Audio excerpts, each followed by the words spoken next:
जय हिंद दोस्तों, नमस्कार। दिन भर की सारी बड़ी खबरों की बात कर लेते हैं, जहां सबसे पहले आपको बताएंगे पाकिस्तान का दावा निकला खोखला। 50 नहीं बल्कि 354 से भी ज्यादा सैनिक मारे गए पाकिस्तान में। जी हां दोस्तों, बीएलए ने कहा हमारा ऑपरेशन दरे बोलन हुआ पूरा। बताएंगे दोस्तों बीएलए द्वारा नई जानकारी क्या जारी की गई है, इसी बीच आपको बताएंगे इतने पाकिस्तानी सैनिकों के मौत के बाद भारत पर लगा दिया फंडिंग का बहुत बड़ा आरोप। जाफर एक्सप्रेस हमले पर पाकिस्तानियों का बड़ा दावा, इसी बीच बताएंगे क्या पाकिस्तान अफगानिस्तान के अंदर फिर करेगा हमला। पाकिस्तान के रक्षा मंत्री ने ये कैसा दे दिया है संकेत, इसी बीच बताएंगे। अमेरिका से ट्रेड वार के बीच ब्रिक्स देश हुए दो फाड़, छटपटाता रहा चाइना, भारत ने अपना लिया अलग ही रुख। जी हाँ, तो वहीं कश्मीर को लेकर जयशंकर जी ने सुनाया तो क्या भारत का साथ छोड़ देंगे अमेरिका, ब्रिटेन और बेल्जियम। किसने ये बड़ी बात कही, इसी बीच 9 महीने स्पेस में रहने के बाद, इतना बड़ा महारत हासिल करने के बाद आखिर सुनीता विलियम्स को क्यों नहीं मिला व्हाइट हाउस आने का न्योता। डोनाल्ड ट्रंप ने किया बड़ा खुलासा दोस्तों। तो वहीं टीएमसी सांसद ने ऐसा क्या कह दिया कि भड़क गया अमित शाह जी। कहने लगे मैं किसी से डरता नहीं, 7 बार चुनाव जीत कर आया हूँ। साथ में नड्डा, किरण रिजिजू सब के सब कूद पड़े दोस्तों। एक से एक बड़ी खबर आज आपको बताने वाले हैं, बस आप वीडियो के लास्ट तक बने रहेगा। और खबरों में आगे बढ़ने से पहले मानते हैं कि भारत पर गंभीर और बेबुनियाद आरोप लगाने वाले इन पाकिस्तानियों को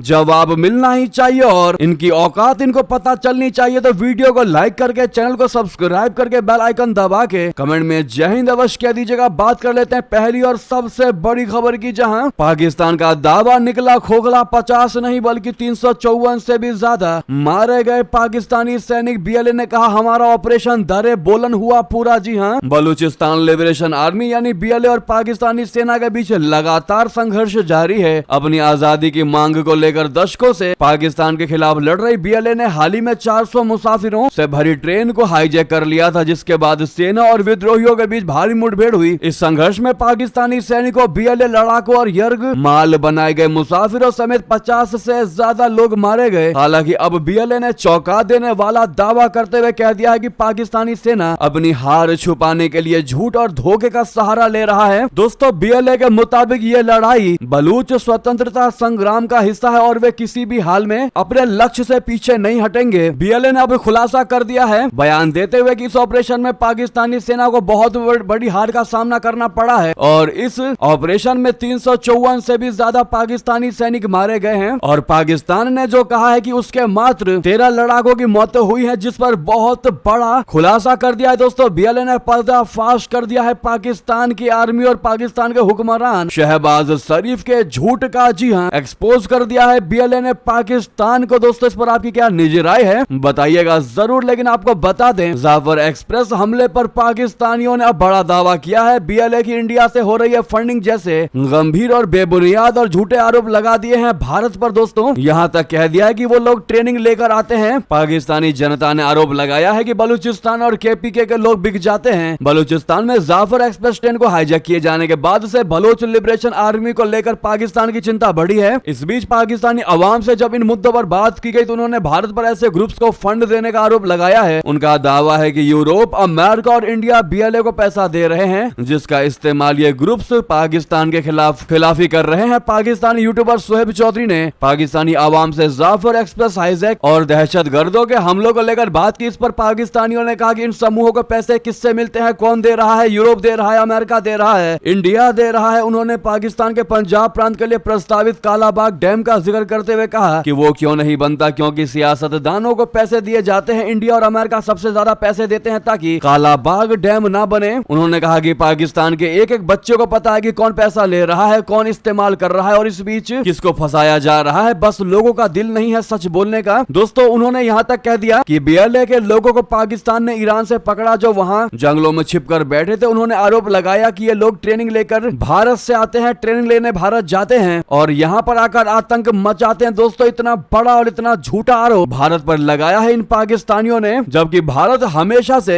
आतंक मुक्त दुनिया की वकालत करता आया है और आज तक का रिकॉर्ड है किसी भी अन्य देशों ने भारत पर आतंकवाद को लेकर उंगली नहीं उठाई होगी। लेकिन पाकिस्तान जो खुद आतंकवादियों का करता धरता है, आतंकवादियों को पालता है, उल्टा चोर कोतवाल को डांट रहा है। इस पर दोस्तों आप लोग जवाब तो जरूर दीजिएगा। इन पाकिस्तानी अवामों को को एक भारतीय होने के नाते कमेंट में भारी मात्रा में जवाब दीजिएगा दोस्तों। साथ ही साथ इस वीडियो को लाइक जरूर कर लीजिएगा ताकि ऑटोमेटिकली उनको जवाब मिल सके। अगली खबर की बात कर लेते हैं, जहां पर क्या पाकिस्तान अफगानिस्तान के अंदर फिर करेगा हमला? रक्षा मंत्री का ये कैसा संकेत? आपको बता दें, पाकिस्तान और अफगानिस्तान के बीच तनाव लगातार बढ़ता जा रहा है। दोनों देशों की सेनाओं के बीच बॉर्डर पर झड़पें हो रही हैं, जबकि इस्लामाबाद और काबुल के बीच बयानबाजी भी तेज हो गई है। इस बीच पाकिस्तान ने तालिबान सरकार को कड़ी चुनौती देने की योजना बनाई है। पाकिस्तान के रक्षा मंत्री ख्वाजा आसिफ ने संकेत दिया है कि देश की सेना अफगानिस्तान में आतंकवादी ठिकानों के खिलाफ सैन्य अभियान शुरू कर सकती है। दोस्तों, पाकिस्तान के ने अफगानिस्तान और तालिबान सरकार पर तहरीके तालिबान पाकिस्तान बोले तो टीटीपी जैसे आतंकवादी समूहों को समर्थन देने का आरोप लगाया। रक्षा मंत्री ख्वाजा आसिफ ने बुधवार को कहा कि अगर हमें किसी देश में पाकिस्तान के दुश्मनों पर हमला करना पड़ा तो हम ऐसा करेंगे। साथ ही साथ बड़ी खबर की बात कर लेते हैं, जहां अमेरिका से ट्रेड वार के बीच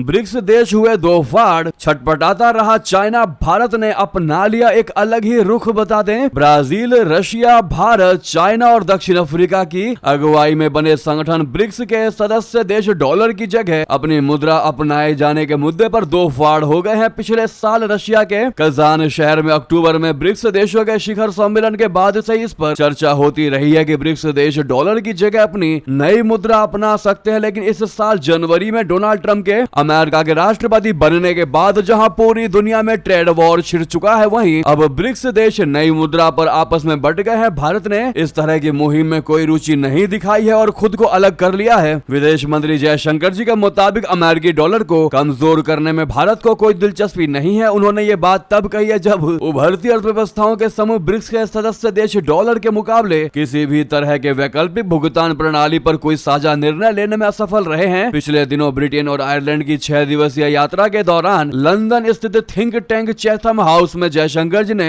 स्पष्ट शब्दों में डॉलर को अंतरराष्ट्रीय आर्थिक स्थिरता का स्रोत बताया है। जयशंकर जी की यह टिप्पणी टैरिफ ट्रंप के टैरिफ वॉर के बीच आई है। इसके अलावा ट्रंप बार बार चेतावनी देते रहे कि अगर ब्रिक्स देशों ने डॉलर का प्रभुत्व कम करने की कोशिश की तो सख्त कदम उठाएंगे। साथ ही साथ अगली खबर बता दें, भारत के भविष्य को लेकर बिल गेट्स का भरोसा, पीएम मोदी से मिलकर कर दी इस विषय पर चर्चा। दोस्तों, नई दिल्ली में इस हफ्ते एक बेहद खास मुलाकात हुई जिसने भारत के भविष्य की दिशा पर रोशनी डाली। माइक्रोसॉफ्ट के सह संस्थापक बोले तो को फाउंडर और विश्व प्रसिद्ध परोपकारी बिल गेट्स ने प्रधानमंत्री नरेंद्र मोदी से मुलाकात की। ये सिर्फ एक शिष्टाचार भेंट नहीं थी, बल्कि भारत के विकास, तकनीकी प्रगति और आने वाले वर्षों की रूपरेखा पर गंभीर चर्चा का अवसर था। दोनों नेताओं ने मिलकर 2047 तक भारत को विकसित राष्ट्र बनाने की दिशा में विज्ञान, नवाचार और स्थिरता जैसे अहम विषयों पर विचार साझा किए। प्रधानमंत्री नरेंद्र मोदी ने बिल गेट्स से मुलाकात के बाद सोशल मीडिया पर अपनी खुशी जाहिर की। उन्होंने लिखा कि हमेशा की तरह बिल गेट्स के साथ एक शानदार बैठक हुई। हमने आने वाली पीढ़ियों के लिए बेहतर भविष्य बनाने के लिए तकनीक, नवाचार और स्थिरता जैसे कई महत्वपूर्ण मुद्दों पर चर्चा की। ये बयान दर्शाता है कि भारत तकनीक और नवाचार को अपने विकास के केंद्र में रखना चाहता है। बिल गेट्स ने यह भी माना है कि भारत में हो रहे तकनीकी और वैज्ञानिक प्रयास सिर्फ देश के लिए ही नहीं बल्कि पूरी दुनिया के लिए प्रेरणा है। जी हाँ, ऐसे में most welcome to India Bill Gates ji कहना मत भूलिएगा कमेंट में। साथ ही साथ आपको बता दें दोस्तों, एक और खबर, जहां भारत पर व्यापार युद्ध का कोई खास असर नहीं, 6.5% तेजी से बढ़ेगी अर्थव्यवस्था। फिश ने कहा अमेरिका की नीतियां खतरनाक है। जी हाँ, टैरिफ वार के कारण दुनिया की अर्थव्यवस्थाओं के मंदी में फंसने का जोखिम बढ़ गया है। हालांकि भारत पर इस व्यापार युद्ध का गहरा असर नहीं होगा और भारतीय अर्थव्यवस्था 1 अप्रैल से शुरू होने वाले नए वित्त वर्ष 2025-26 में 6.5% की रफ्तार से बढ़ेगी। 2026-27 में आर्थिक वृद्धि दर मामूली घटकर 6.5% रह सकती है। फिच रेटिंग्स ने ग्लोबल इकोनॉमिक आउटलुक के मार्च संस्करण में कहा कि अमेरिका की आक्रामक व्यापार नीतियां एक बड़ा जोखिम बनकर सामने आई है। इससे भारत की आर्थिक वृद्धि दर 2025-26 की तुलना में 26-27 में थोड़ी नीचे आ सकती है। हालांकि बाहरी मांग पर कम निर्भरता और पर्याप्त आत्मनिर्भरता के कारण भारतीय अर्थव्यवस्था व्यापार युद्ध के व्यापक असर से बची रहेगी। साथ ही साथ अगली खबर बता दें, कश्मीर को लेकर जयशंकर जी ने सुनाया पश्चिमी देशों को खरी खोटी, तो क्या अब भारत का साथ छोड़ देगा अमेरिका, ब्रिटेन और बेल्जियम? दोस्तों, भारत में चल रहे रायसीना डायलॉग में विदेश मंत्री जयशंकर जी ने कश्मीर मुद्दे के लिए अमेरिका और ब्रिटेन को जिम्मेदार ठहराया है। उन्होंने नाम लिए बगैर पाकिस्तान को खूब सुनाई। कहा कि ये अतिक्रमण था जो 1947 में हुआ और संयुक्त राष्ट्र में इसको विवाद बना दिया गया। इसके दोषी ब्रिटेन, कनाडा, बेल्जियम, ऑस्ट्रेलिया और अमेरिका थे। इसको लेकर पाकिस्तानी एक्सपर्ट कमर चीमा का कहना है कि ब्रिटेन, कनाडा जैसे देशों की ताकत अब कम हो गई है और इंडिया की ताकत बढ़ती जा रही है, इसलिए उसकी तनकीद करने की हिम्मत भी बढ़ती जा रही है। कमर चीमा से पूछा गया कि क्या जयशंकर के इस बयान से पाकिस्तान पर उसके स्टैंड को लेकर दुनिया का नजरिया बदलेगा। इस पर पाकिस्तानी एक्सपर्ट कमर चीमा ने कहा, इन देशों को बहुत सारी चीजें पता होती हैं। ब्रिटेन जिस हालत में कश्मीर को छोड़कर गया था, तो क्या उसको पता नहीं था कि वो क्या कर रहा है। जब वो पाकिस्तान की शक्ल ऐसी बनाकर गया था कि बांग्लादेश अलग हो गया, तो क्या उसको नहीं पता था कि वो क्या कर रहा है। उनको पता था कि वे क्या करने जा रहे हैं और क्या करके जा रहे थे। जी हाँ, उन्होंने कहा कि इस वक्त ब्रिटेन, बेल्जियम, कनाडा, ऑस्ट्रेलिया की पावर कम हो गई है। इंडिया 5वीं सबसे बड़ी इकोनॉमी है और वो जल्द ही चौथे नंबर पर होगा, तो वो अहम होता जा रहा है। उन्होंने कहा कि अब दुनिया के अंदर इंडिया की तनकीद करने की हिम्मत बढ़ती जा रही है। ये सारे मुल्क तो भारत आते हैं और कहते हैं कि हम आपके साथ स्ट्रेटेजिक पार्टनरशिप चाहते हैं। इससे बड़ी बात क्या हो सकती है कि खुद ये बड़े बड़े देश, सुपर पावर कंट्रीज भारत के अंदर आकर के कहते हैं कि हम तुम्हारे साथ स्ट्रेटेजिक पार्टनरशिप करना चाहते हैं। कमर चीमा ने कहा कि इससे बड़ा जवाब और मैं क्या ही आपको दूं। इतनी ही बात से आप समझ सकते हैं कि भारत की आज साख कितनी ज्यादा बढ़ चुकी है। साथ ही साथ अगली खबर बता दें, सुनीता विलियम्स को क्यों नहीं मिला व्हाइट हाउस आने का न्योता। डोनाल्ड ट्रंप ने किया बड़ा खुलासा। दोस्तों, भारतीय मूल की अमेरिकी अंतरिक्ष यात्री सुनीता विलियम्स और उनके सहयोगी बुच बिलमोर स्पेस एक्स के ड्रैगन अंतरिक्ष यान में सवार होकर पृथ्वी पर वापस आ चुके हैं। वो 9 महीने बाद पृथ्वी पर सुरक्षित लौट आई। उनकी वापसी भारतीय समय अनुसार बुधवार सुबह 3:27 पर हुई। इस बीच अमेरिका के राष्ट्रपति ट्रंप ने बताया कि सुनीता विलियम्स और बुच बिलमोर को व्हाइट हाउस में क्यों नहीं बुलाया गया। अमेरिकी राष्ट्रपति ट्रंप ने बुधवार को कहा कि अंतरिक्ष यात्री सुनीता विलियम्स और बुच बिलमोर की सेहत जब ठीक हो जाएगी तो वे व्हाइट हाउस आएंगे। फॉक्स न्यूज को दिए इंटरव्यू में ट्रंप से पूछा गया कि दोनों अंतरिक्ष यात्री ओवल ऑफिस कब आएंगे। इसके जवाब में ट्रंप ने कहा, जब कोई अंतरिक्ष में होता है तो उसकी मांसपेशियों और गुरुत्वाकर्षण में कोई खिंचाव नहीं होता है। ये समय उनके लिए थोड़ा कठिन है। वे लंबे समय से अंतरिक्ष में थे और जब वे पूरी तरह से नॉर्मल हो जाएंगे तो वे व्हाइट हाउस स्थित ओवल ऑफिस अवश्य आएंगे।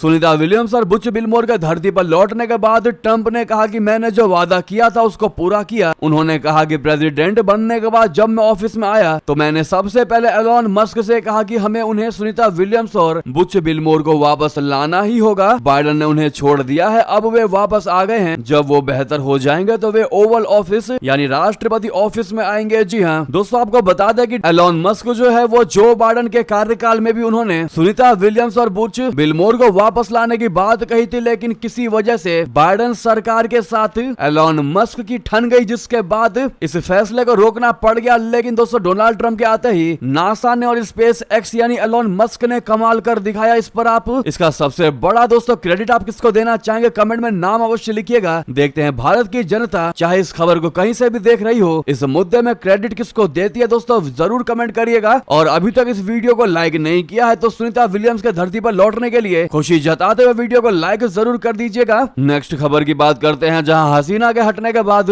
भारत ने चिकित्सा वीजा में कर दी बड़ी कटौती। अब चीन का रुख कर रहे हैं बांग्लादेशी। दोस्तों, बांग्लादेश की पूर्व प्रधानमंत्री शेख हसीना के पद से हटने के बाद से भारत ने चिकित्सा वीजा जारी करने में कटौती कर दी है, जिसके मद्देनजर बांग्लादेशी अब किफायती चिकित्सा उपचार के लिए चाइना की ओर रुख कर रहे हैं। चीनी राजदूत याओ वैन ने कहा है कि इस महीने बांग्लादेशियों के एक समूह ने चिकित्सा पर्यटन बाजार की संभावनाओं का पता लगाने के लिए उपचार के लिए दक्षिण पश्चिमी प्रांत यूनान का दौरा किया। इस बीच बांग्लादेश की अंतरिम सरकार के मुख्य सलाहकार मोहम्मद यूनुस राष्ट्रपति शी जिनपिंग से मिलने के लिए इस महीने चाइना का दौरा करने वाले हैं। गौरतलब है कि इससे पहले बांग्लादेशी किफायती निजी स्वास्थ्य सेवा और बांग्ला भाषी अस्पताल कर्मचारियों के लिए भारत को प्राथमिकता देते थे। भारत ने बांग्लादेशी नागरिकों को चिकित्सा वीजा जारी करने में कटौती की है। अल जजीरा की रिपोर्ट्स के मुताबिक ढाका सहित बांग्लादेश में 5 भारतीय वीजा केंद्रों में दैनिक ऑनलाइन वीजा स्लॉट 7,000 से घटकर लगभग 500 ही रह गए हैं। दोनों देशों के सरकारी डेटा से पता चलता है कि वर्ष 2023 में भारत ने बांग्लादेशियों को 20 लाख से अधिक वीजा जारी किए, जिनमें से अधिकांश मेडिकल आधार पर थे। अगली खबर बता दे, शशि थरूर ने की प्रधानमंत्री नरेंद्र मोदी जी की तारीफ तो कांग्रेस ने झाड़ा पल्ला, तो बीजेपी ने कहा उन्होंने अपने दिल की बात कह दी। जी हां, कांग्रेसी नेता शशि थरूर ने बुधवार को प्रधानमंत्री नरेंद्र मोदी की विदेश नीति की तारीफ की। उन्होंने सराहना करते हुए कहा कि मैं अपने पुराने बयान को लेकर बोल रहा हूं। कांग्रेस सांसद शशि थरूर ने रशिया यूक्रेन युद्ध को लेकर भारत सरकार के रुख की आलोचना करने वाले अपने पुराने बयान को गलत ठहराया। उनके बयान पर भाजपा ने कहा है कि जो कभी आरोप लगाते थे वो आज प्रधानमंत्री मोदी की नीतियों से प्रभावित हो रहे हैं। बता दें कि कांग्रेस नेता शशि थरूर ने पहले रशिया यूक्रेन युद्ध के दौरान भारत की तटस्थ नीति पर आपत्ति जताई थी, लेकिन अब उन्होंने नई प्रतिक्रिया दी है। उन्होंने माना है कि उन्होंने जो आपत्ति की थी वो गलत साबित हुई है। भारत की विदेश नीति सफल होती नजर आ रही है। भाजपा सांसद कमलजीत सहरावत ने कहा कि संसद के अंदर कोई सांसद जब प्रधानमंत्री मोदी के कामों को देखेगा तो उन्हें पीएम मोदी की टीम में प्रबल भावना दिखाई देती है। शशि थरूर ने अपने दिल की सुनी और दिल की बात कही है, क्योंकि वे विदेशी मामलों के अच्छे जानकार हैं। उन्होंने पार्टी लाइन से हटकर जो बात उन्हें अच्छी लगी है वो उन्होंने कही है। एक सांसद के तौर पर उनका स्वागत है, क्योंकि सांसद होने के नाते सच बात तो बोलना ही चाहिए। बीते 10 साल में आप देखेंगे कि एक देश की दूसरे देश के साथ लड़ाई रही है, लेकिन भारत ने विदेशों में अपने संबंध मजबूत किए। यही वजह है कि भारत के नागरिक आपात स्थिति में भी दूसरे देशों से भारत सुरक्षित आ जाते हैं। गुरु ग्रंथ साहिब जैसे भारत के पवित्र ग्रंथों को भी पूरे सम्मान के साथ अफगानिस्तान से सुरक्षित लाया जाता है। ऐसे में शशि थरूर का पीएम मोदी जी की तारीफ करने पर आपकी क्या राय है दोस्तों? अपनी राय अवश्य दीजिएगा। लेकिन आपको बता दें, शशि थरूर द्वारा पीएम मोदी की प्रशंसा के बारे में जब कांग्रेसी नेता राजीव शुक्ला से प्रतिक्रिया मांगी गई तो उन्होंने कहा कि ये ऐसी बात है जिसे केवल शशि थरूर ही स्पष्ट कर सकते हैं। अगर कोई सांसद अपनी राय व्यक्त करता है तो ये उसका दृष्टिकोण है, मैं इसके बारे में क्या कह सकता हूँ। दोस्तों, ये बयान देते हुए कहीं ना कहीं इस कांग्रेसी नेता के ऊपर चेहरे पर उदासीनता छाई नजर आई कि शशि थरूर ने आखिर कैसे मोदी जी की तारीफ कर दी। ऐसे ही हम दोस्तों आपको नहीं बताते कि पीएम मोदी जी में वो गुण है जो दुश्मन को भी दोस्त बना ले, दुश्मन को भी पिघला देते हैं। साथ ही साथ अगली खबर बता दें, पाकिस्तान अफगान सीमा विवाद को लेकर बड़ी खबर। 27 दिन बाद खुली तुरखम बॉर्डर क्रॉसिंग, मालवाहक वाहनों की आवाजाही हुई शुरू। जी हां, पाकिस्तान अफगानिस्तान तुरखम सीमा को बुधवार को करीब 1 महीने के बाद फिर से खोल दिया गया। अफगान सरकार के एक सीमा चौकी के निर्माण से संबंधित विवाद के चलते पाकिस्तान ने इस सीमा को बंद कर दिया था, जिसके बाद 21 फरवरी से तुरखम सीमा पर आवाजाही रोक दी गई थी। वहीं अब इसे कुल 27 दिनों के बाद फिर से मालवाहक वाहनों के लिए खोल दिया गया है। मीडिया खबरों के मुताबिक पाकिस्तान और अफगानिस्तान दोनों पक्षों के जिरगा सदस्यों के बीच वार्ता के बाद ये फैसला लिया गया है। सीमा को फिर से खोलने का निर्णय आज अफगान की ओर से तुरखम में हुई बैठक में लिया गया, जहां दोनों पक्षों के जिरगा सदस्यों ने फैसलों पर सहमति जताई। तुरखम सीमा पार अफगान के नंगरहार प्रांत को पाकिस्तान के खैबर पख्तूनख्वा से जोड़ती है। वहीं बता दें, अफगान पाकिस्तान संकट में रशिया की बड़ी एंट्री, शांति वार्ता में बिचौलिया बनने का दे दिया ऑफर। दोस्तों, रशिया, पाकिस्तान और अफगानिस्तान के बीच संघर्ष के समाधान में मध्यस्थ के रूप में कार्य करने के लिए तैयार है। पाकिस्तान में रूसी राजदूत अल्बर्ट खोरेव ने यह जानकारी दी। श्री खोरेव ने कहा कि इस्लामाबाद और काबुल के बीच मौजूदा असहमति को देखते हुए रशिया उनके समाधान के लिए मध्यस्थ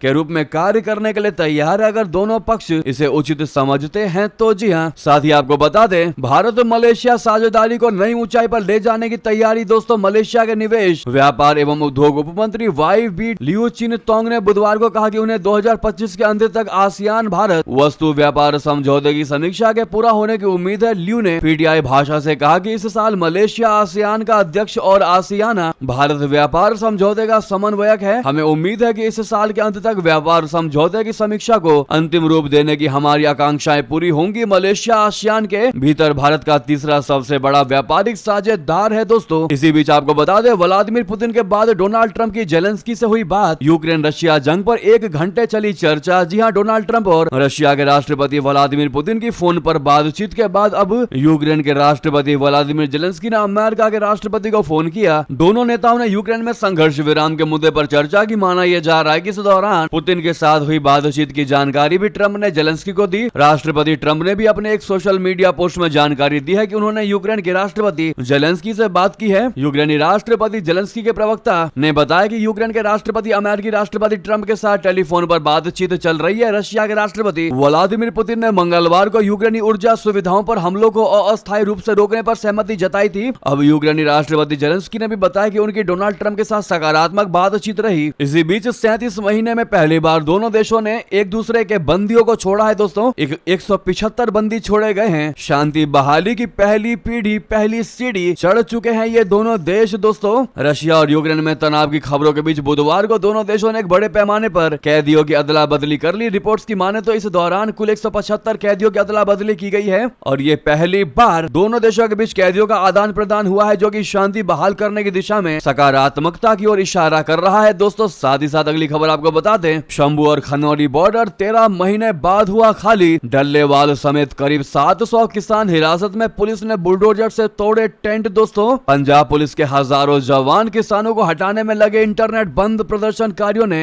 भरी हुंकार। दरअसल पंजाब पुलिस ने बुधवार को किसान नेताओं जगजीत सिंह डल्लेवाल अग्रवाल और सरवन सिंह पंधेर को मोहाली में हिरासत में ले लिया। इस दौरान किसानों और सुरक्षा बलों के बीच झड़पें हुई। जब किसान खनौरी और शंभू सीमा बिंदुओं की ओर मार्च करने की कोशिश कर रहे थे। इन दोनों स्थानों पर किसान 13 फरवरी 2024 से प्रदर्शन कर रहे थे। जानकारी के मुताबिक शंभू और खनौरी दोनों स्थानों पर लगभग 3000 पुलिसकर्मी तैनात किए गए थे। खनौरी सीमा पर 200 किसानों को हिरासत में ले लिया गया है, जबकि शंभू सीमा पर लगभग 300 किसान मौजूद हैं, जिन्हें जल्द ही हिरासत में लिया जा सकता है। किसानों और पुलिस के बीच झड़प के बाद खनौरी सीमा और आसपास के संगरूर और पटियाला जिलों में इंटरनेट सेवाएं निलंबित कर दी गई हैं। इसके अलावा भी पंजाब के कई इलाकों में इंटरनेट सेवाएं निलंबित कर दी गई हैं। किसान नेताओं को हिरासत में लिए जाने के खिलाफ अमृतसर दिल्ली हाईवे पर बने टोल प्लाजा को किसानों ने जाम कर दिया। उन्होंने कहा कि लोगों से हमारी कोई दुश्मनी नहीं है, उनको परेशान नहीं करना है, बस कुछ टोल प्लाजा को जाम करना है और सरकार से अपना रोष प्रदर्शन जाहिर करना है। जी हां, साथ ही साथ बता दें, टीएमसी सांसद ने ऐसा आखिर क्या कह दिया कि भड़क गया अमित शाह जी, साथ में जेपी नड्डा, किरेन रिजिजू सब कूद पड़े। दोस्तों, संसद के ऊपरी सदन राज्यसभा में बुधवार को गृह मंत्री अमित शाह जी के बारे में तृणमूल कांग्रेस के सांसद साकेत गोखले द्वारा की गई आपत्तिजनक टिप्पणी पर सत्ता पक्ष की ओर से कड़ी आपत्ति जताई गई। इसके बाद सभापति जगदीप सिंह धनखड़ ने गोखले को आगाह कर दिया और उनके शब्दों को सदन के रिकॉर्ड से हटा दिया। दरअसल गृह मंत्रालय के कामकाज पर उच्च सदन में चर्चा के दौरान गोखले ने अमित शाह जी पर टिप्पणी की कि वो उनके सवाल सुनकर डर गए हैं। इसके बाद गृह मंत्री अमित शाह जी ने आसन की अनुमति से हस्तक्षेप करते हुए कहा कि मैं किसी की कृपा से यहाँ नहीं आया, मैं 7 बार चुनाव जीत कर आया हूँ, एक विचारधारा का विरोध करके यहाँ नहीं घुस गया हूँ, डरने का सवाल ही नहीं उठता। गोखले ने चर्चा की शुरुआत करते हुए गृह मंत्री के साथ साथ भाजपा पर भी आक्षेप किया, जिसके बाद सदन के नेता जेपी नड्डा, संसदीय कार्य मंत्री किरेन रिजिजू और कुछ अन्य भाजपा सदस्यों ने उनसे अपना बयान वापस लेने की मांग की, लेकिन गोखले ने ऐसा करने से इनकार कर दिया। नड्डा ने कहा कि गोखले की टिप्पणी असंसदीय और अपमानजनक है और अगर गोखले इसे वापस लेने से इनकार करते हैं तो सभापति को इसे रिकॉर्ड से हटा देना चाहिए। आप क्या जवाब देना चाहेंगे दोस्तों? इस मुद्दे पर कमेंट जरूर करिएगा। साथ ही साथ अगली खबर बता दें, बाबरी मस्जिद को जैसे जनता ने ध्वस्त किया वैसे ही मथुरा काशी में भी बनाएंगे मंदिर। संगीत सोम का सबसे बड़ा बयान। दोस्तों, यूपी के मेरठ में होली मिलन समारोह में पहुंचे भाजपा के फायर ब्रांड नेता और पूर्व विधायक ठाकुर संगीत सोम ने औरंगजेब को लेकर बड़ा बयान दे डाला। उन्होंने कहा कि देश से आतताइयों का खात्मा हो चुका है, पहले बाबर की निशानी मिटाकर मंदिर बना, अब समय आ गया है कि औरंगजेब की निशानी मिटाई जाए। बुधवार को सकौती के सुमंगलम फार्म में होली मिलन समारोह के आयोजन में संगीत सोम ने ये सबसे बड़ा बयान दिया है। दोस्तों, भाजपा का फायर ब्रांड नेता माने जाते हैं ये पूर्व विधायक ठाकुर संगीत सोम, जिन्होंने इतना बड़ा बयान दे दिया है। साथ ही साथ दोस्तों, यूपी के सभी जिलों के लिए सीएम योगी आदित्यनाथ ने दे दिए सख्त निर्देश, अफसरों की अटकी सांसें। दरअसल मुख्यमंत्री योगी आदित्यनाथ जी ने बुधवार को राजधानी लखनऊ में लाल बहादुर शास्त्री भवन स्थित सीएम कमांड सेंटर का निरीक्षण किया और प्रदेश भर में विभिन्न विभागों और परियोजनाओं के परफॉर्मेंस की भी जानकारी ली। योगी आदित्यनाथ जी ने जनहित के कार्यों में लापरवाही को अस्वीकार बताया। उन्होंने कहा है कि अच्छे लोगों की कहीं कोई कमी नहीं, इन्हें प्रोत्साहन मिलना ही चाहिए। योगी जी ने विभागों को आवश्यक दिशा निर्देश देते हुए कहा कि सिर्फ 3 कैटेगरीज ए, बी और सी के तहत विभागों और योजनाओं की मॉनिटरिंग की जानी चाहिए। इसके तहत जनपद स्तर पर प्रतिदिन अल्टरनेट दिनों में साप्ताहिक और पाक्षिक समीक्षा की जानी चाहिए। इसी बीच दोस्तों, ये थे अभी की सारी बड़ी खबरें। आपको खबर कैसी लगी कमेंट बताना बिल्कुल मत भूलिएगा। लगे हाथ तो इस वीडियो को लाइक करके चैनल को सब्सक्राइब करके बेल आइकन दबा के कमेंट में जय हिंद अवश्य कह दीजिएगा। तो मिलते हैं आप अगली बड़ी खबर में। यहाँ तक बने रहने के लिए आप सभी का बहुत बहुत धन्यवाद, बहुत बहुत आभार। जय हिंद, जय भारत।